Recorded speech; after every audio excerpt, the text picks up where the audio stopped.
If you are squeamish, this is not the video for you to watch, okay? If you do not want to hear about eating things that you would not normally eat, this is not the video to watch. So please go on at this point in time, because now I'm going to open up a ball of wax and some of you may not want to see it. So I thank you for stopping by. Now, if you stayed through that, I was over in Prepper Broadcasting, a wonderful place. I suggest you go to prepperbroadcasting.com. Come on over there and talk. They have wonderful shows, wonderful hosts. Everybody's great over there. Have a good time. Interactive chats. That means you can call in, you can type, you can do other stuff all there. They're glad to talk to you. They have lots of nice guests on there. It's a beautiful place to be. It really is. And all the hosts are friends of yours and mine that you've seen on YouTube, and they're great people. It's really a wonderful, wonderful place. I can't say enough of everybody. And I want to say I thank you all, Prepper Broadcasting, for putting out the shows you do. Very nice. Now, I was in there tonight, and I made some comments about eating things that were not normal edible fare here in the United States. Okay? So now that everybody's offended is gone, I will say that it was like dog, cat, horse, guinea pigs, insects. Okay? Now, if we prep and we survive, we do, we have survivalists, you have preppers, you have bushcraft people, and all this kind of stuff out there. If, and it's always the big if it all hits the fan, okay, you have to look at alternative measures. Just because you prep does not mean you're going to be able to store enough food to feed yourself for an infinite amount of time. You only have so much preps, and you may live many, many years past those preps. So you need to learn to become more self-sufficient to also be a good prepper. So being a good prepper and putting stuff up is great, but to extend that, you need to be more self-sufficient. All right?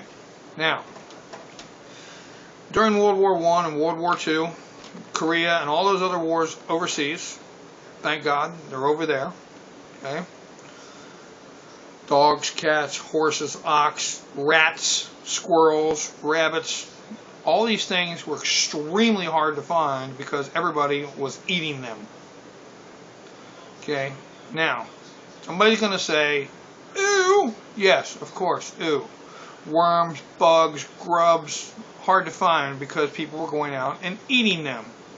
And in some places where meat, such as beef and that, is so expensive or non-existent, they eat other things.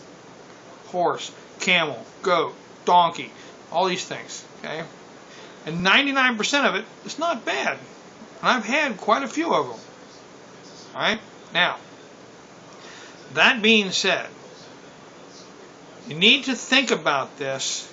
I guarantee you, if old Betsy's out in the back field, whether Betsy be a cow or a donkey or a horse or whatever, and your kids have not eaten in a week, old Betsy's going to start looking pretty good.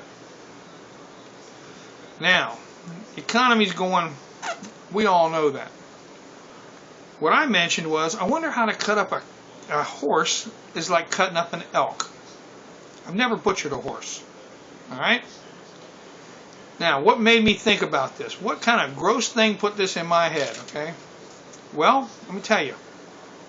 On the internet, on Craigslist right now, there are horses, cats, dogs, goats, everything you can think of in my area, right here north of Cincinnati, that are being given away to a good home. They're being given away to other places because some of them don't even say to a good home. They say they're given away. Come pick them up. Because they don't have the money to feed these animals. Chickens, all kinds of stuff, everything. Anything you can think of that somebody has in their house for an animal or pet or whatever, or even other food animals, beef and whatnot, they're giving them away because they can't sell them because the market's saturated and nobody can feed these things. Right? So, thoughts were, if it came down to it, and I could not afford meat, which thank God I can right now, would I? Yeah, I would, because I wouldn't see my family go hungry. So if I had a small dog crate right now, and I don't, but if I had a small plastic dog crate, I'd start looking at chickens. And that was something I mentioned to my wife. These people are giving away roosters and chickens. I don't care. It's meat in a pot. Go pick them up, shove them in a small dog crate, bring them back to the house, throw them in the pot. Same with the rabbits and the squirrels and the other things. And I know somebody's going to say, well, I gave them to you, or, they're giving them to you for a pet. Are they? They're giving me that rabbit? It's a pet to them. People eat rabbit every day. Chickens. Some people have pet chickens. Some people don't. Okay, a horse is bigger. A horse is one of man's friends, and we use the horse, and he's this and he's that. But I guarantee you, your kids are hungry. And you look out in the field and see old Betsy. You're going to do what you got to do to feed that family. Because I know each one and every one of you out there is a good parent, and that's the way you'd be. I'm sorry, Betsy, but this is what's going to happen. Now, bread. Let's get off the animal thing for a moment. Let's go to bread. Bread is a staple of life all over. Every culture lives on bread. All right? Your sandwiches, your cookies, it's all bread. It's flour, okay? Right now, if you could not get any more bread as of tomorrow, all the bread in your house went bad and you can't go to the store, there's no flour, what would you do? Do you know how to go out right now, around your house, around your neighborhood, what items you can use to make flour? What plants can you make a flour substitute out of? Don't just tell me wild grains. That's the first thing everybody says. Wild grains. Okay. Where's the wild grains at? Which ones? Show me a handful of wild grains. What are you going to use? Do they have ergot? What's that? Oh, well, it's a fungus. Okay. Do you know what that is? Do you know if you go out and gather the wild grains and it has a little thing on there? Somebody look up grain fungus, ergot, and see about Salem witch trials. Okay? Hint, hint. It's a fungus that will affect your brain. Okay? Now, what about clover? I've discussed that on other videos. Cattail pollen, cattail root. Okay? What other items out there?